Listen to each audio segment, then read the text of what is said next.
Hello students, मैं साकेत आज फिर लाया हूँ बीमीय सिद्धांत के अनुसार बीमीय सिद्धांत पर आधारित चैप्टर को आगे बढ़ा रहे हैं। Lecture number 6। अब इसमें बीमीय सिद्धांत के अनुसार भौतिक राशियों के प्रकार बता रहे हैं। ऐसे राशि मुख्यतः दो तरह के होते हैं, एक चर और एक अचर यानी स्थिरांक। तो बीमा के अनुसार 4 तरह के भौतिक राशियां होती हैं। पहला विमीय चर। चर मतलब जिसका मान समय के साथ बदलता है, स्थिति के अनुसार बदलता है। और चर भी 2 तरह का होता है। एक जिन चरों की बीमाएं होती है, जैसे चाल, वेग, अभी जितना बीमा निकाले थे सब विमीय चर है। बीमाहीन चर होता है जिसका विमीय व्यंजक नहीं होता है। जैसे इसमें प्राय 2 समान राशियों के अनुपात से, जैसे 2 क्षेत्रफलों का अनुपात, तो बीमाहीन होगा। ऐसे विकृति, ये सब का बीमा हम बताएंगे जब न्यूमेरिकल के समय में। विकृति कोण तो बीमाहीन अभी आया ही था। विशिष्ट घनत्व, घनत्व बाय जल के घनत्व से उसको भाग देते हैं। किसी वस्तु के घनत्व में 4 डिग्री सी पर जल के घनत्व से भाग देने पर विशिष्ट घनत्व निकलता है किसी भी वस्तु का। तो जल का जो घनत्व होता है 4 डिग्री सी पर 1000 kg पर मीटर क्यूब या 1 ग्राम पर सीएम क्यूब, ये निश्चित वैल्यू है, उससे भाग दे करके हम लोग विशिष्ट घनत्व निकालते हैं।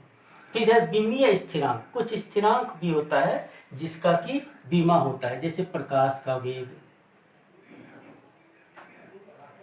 प्लांक स्थिरांक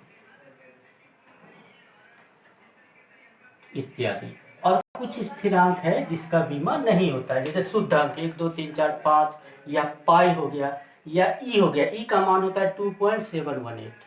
और लघु गुणक लॉग एक्स, तो लॉग से संबंधित जो भी टर्म होगा वो मैथ में मिलेगा, फिजिक्स में भी मिलेगा। तो या त्रिकोणमिति से संबंधित जो फलन है, तो विमीय स्थिरांक में प्रकाश का वेग c = 3 × 10⁸ मीटर पर सेकेंड, इसका मात्रक भी है तो बीमा होता है।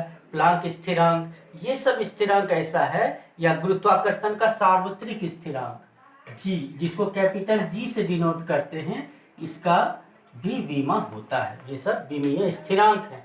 पाई हो गया, शुद्ध अंक हो गया, ई हो गया, लॉग से संबंधित पद हो गया, या त्रिकोणमिति का जो पद हो गया, sine x, cos x, ten x, ये सब बीमाहीन होंगे। तो इस तरह से बीमीय सिद्धांत के अनुसार 4 प्रकार के भौतिक राशियां होंगी। अब बीमा के अनुसार बीमा का जो उपयोग है उससे संबंधित, अब यहाँ से न्यूमेरिकल स्टार्ट हो जाएगा। तो बीमा का कुछ उपयोग जो है बता रहे हैं, महत्वपूर्ण उपयोग। तो बीमीय सिद्धांत के उपयोग, बीमीय सिद्धांत के उपयोग, इसमें पहला है सूत्र की जांच में। किसी भी सूत्र को बीमीय सिद्धांत के अनुसार जांच सकते हैं। जैसे पहला सूत्र ले लेते हैं, एक s = ut + ½ at², इसको जांचना है। तो दोनों तरफ LHS और RHS के बीमीय व्यंजक निकालेंगे और दोनों तरफ का बीमीय व्यंजक समान होने पर यह सूत्र सही माना जाता है, यानी समघातता सिद्धांत के पालन करने वाले, समघातता सिद्धांत का पालन करने वाले समीकरणों को विमीय रूप से सत्य माना जाता है। ये पहला न्यूमेरिकल भी हो गया, थ्योरी भी हो गई, यही न्यूमेरिकल इसमें आएगा। तो LHS लेते हैं, LHS में S है और S दूरी को कहते हैं, तो LHS का बीमा हो जाएगा, दूरी का बीमा क्या होता है L।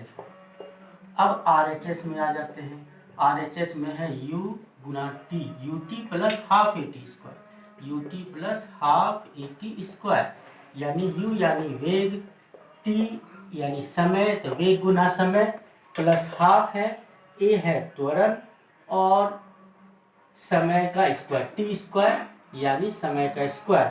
अब RHS का बीमा लिखना है, RHS का बीमा निकालेंगे तो वेग, तो ये चूंकि प्रारंभिक वेग है u, तो वेग का वही होता है, प्रारंभिक रहे अंतिम रहे, LT-1 ही होगा। इंटू t है तो t, हाफ को छोड़ देना है कि ये अंक है, शुद्ध अंक का बीमाहीन होता है, तो हाफ को इसमें नहीं लेना है, बीमा लिखने में कोई भी अंक को नहीं, विमाहीन टर्म को नहीं लेंगे। तो हाफ हो गया विमाहीन, हाफ रहेगा, पाई रहेगा, कोण से संबंधित सबको छोड़ देंगे। अब एल टी पर -1 और ये टी पे +1, टी पे पावर 0 हो गया, प्लस एल पे एल है और टी पर -2, टी पर +2, तो ये भी हो जाएगा 0। किसी भी चीज पे 0 मतलब वो टर्म नहीं लेंगे, वो टर्म नहीं लेंगे तो क्या हो जाएगा, RHS का विमीय व्यंजक, इसमें सिर्फ एल बचेगा, टी पे 0 तो 1 हो गया, फिर दूसरे टर्म में भी एल बचेगा। एल और एल को जोड़ते हैं अलजेब्रा में तो 2l होता है, लेकिन बीमा में सिर्फ एल होगा। बीमा में अंक को लेते भी नहीं है और कहीं लाते भी नहीं है, यानी इसको पढ़ेंगे लंबाई प्लस लंबाई बराबर लंबाई। बीमा में सिर्फ प्रकृति को लिया जाता है, इसलिए बीमा में प्रकृति को ही देखना है, इसलिए अंक को लाना भी नहीं है। तो इस तरह से ये पहला उपयोग हो गया, इस पे आधारित न्यूमेरिकल हो गया। इसी तरह से आप लोग बना सकते हैं, ये होमवर्क मेरा v² = u² + 2as की जांच करना है, c में f = ma का जांच करना है, d में f = ma² का जांच करना है। तो इस तरह से इसका पहला उपयोग आ गया। अब बीमा का दूसरा उपयोग है सूत्र प्राप्त करने में, तो उसको हम नेक्स्ट लेक्चर में बताएंगे, इसलिए कि वो बड़ा है। तो बीमा का उपयोग करने पर बीमा का जो उपयोग है उसी पे इसमें एक्सरसाइज मिलेगा, इसमें चैप्टर मिलेगा। तो बीमीय सिद्धांत को याद रखना है कि बीमा का पहला उपयोग था कि सूत्र की जांच में, दूसरा उपयोग है सूत्र प्राप्त करने में। तो इसको नेक्स्ट वीडियो में बताएंगे, सूत्र प्राप्त करने में। जो सूत्र पहले भी प्राप्त किया चुका है अलग अलग विधि से, जैसे F = ma या जो भी फॉर्मूला है, उसको हम इस बीमीय सिद्धांत से आसानी से सिर्फ समघातता सिद्धांत से प्राप्त कर सकते हैं। अब बीमा में क्या ये सब जो उपयोग जो कर रहे हैं बीमा का, इसमें कुछ जो है दोष पाए गए हैं। जैसे जैसे उपयोग करें, जैसे अंक को इसमें छोड़ दिए तो एक दोष मिला कि कुछ अंक जो है बीमाहीन मिलते हैं, इसलिए एग्जैक्ट सूत्र बीमा से ये भी सूत्र सही हो जाएगा F = ma, इसलिए कि ये सही है। बीमा से 2ma भी सही हो जाएगा, इसलिए कि अंक से इसमें कोई मतलब नहीं रहता है। इसलिए अब ये पावर अगर चेंज होता है, जैसे ma यहाँ पे 2 है तो कोई दोनों सूत्र बीमीय रूप से सही है, लेकिन ये दोनों सूत्र सही है, लेकिन ये अगर ma² कर देंगे तो अगर ये सूत्र सही है तो ये सूत्र गलत हो जाएगा। वास्तव में यही सही है, F = ma 9 में मिला था, तो ये सूत्र अलग हो जाएगा, इसलिए कि यहाँ पावर में डिफरेंस है। आगे पीछे आगे जो अंक है 10 × 20, यहाँ 1000 भी लिख देंगे तो बीमीय विधि से सही हो जाएगा। 1 मीटर लंबाई का भी बीमा एल होगा और 1000 मीटर लंबाई का भी बीमीय संकेत एल ही होगा। तो बीमा जो होता है, अब जैसे कहेगा द्रव्यमान का बीमा m है, तो 1 kg का भी बीमा m होगा और 50 kg का भी बीमा लिखना होगा तो m ही लिखेंगे। इसमें परिमाण से नहीं, सिर्फ प्रकृति देखते हैं कि ये लंबाई का है, प्रकृति का है, या द्रव्यमान के प्रकृति का है। तो इस तरह से हम लोग देखते हैं। तो बीमा सिर्फ प्रकृति को देखता है। तो दूसरा जो सूत्र प्राप्त करेंगे तो उसमें हम बीमीय सिद्धांत में संबंध लाएंगे कि भौतिक राशि के बीच अगर आपसी संबंध रहेगा तभी हम लोग बीमीय सिद्धांत से सूत्र को निकाल सकते हैं। तो ये दो तरह का संबंध होता है। एक होता है समानुपाती का, जैसे हम x समानुपाती y लिखते हैं, इसको पढ़ेंगे x समानुपाती y, और इसको पढ़ेंगे x व्युत्क्रमानुपाती y। x समानुपाती और व्युत्क्रमानुपाती दोनों का चिन्ह यही अल्फा जैसा है, लेकिन अगर ये ऊपर ऊपर ही है तो ये समानुपाती में, ये व्युत्क्रमानुपाती है।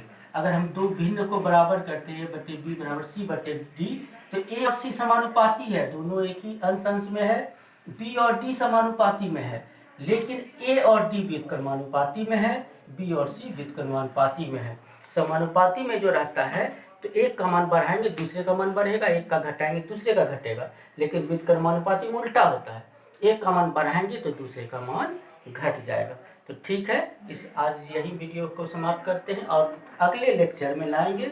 चैनल को सब्सक्राइब कीजिए जल्दी, तो वीडियो डेली बन रहा है।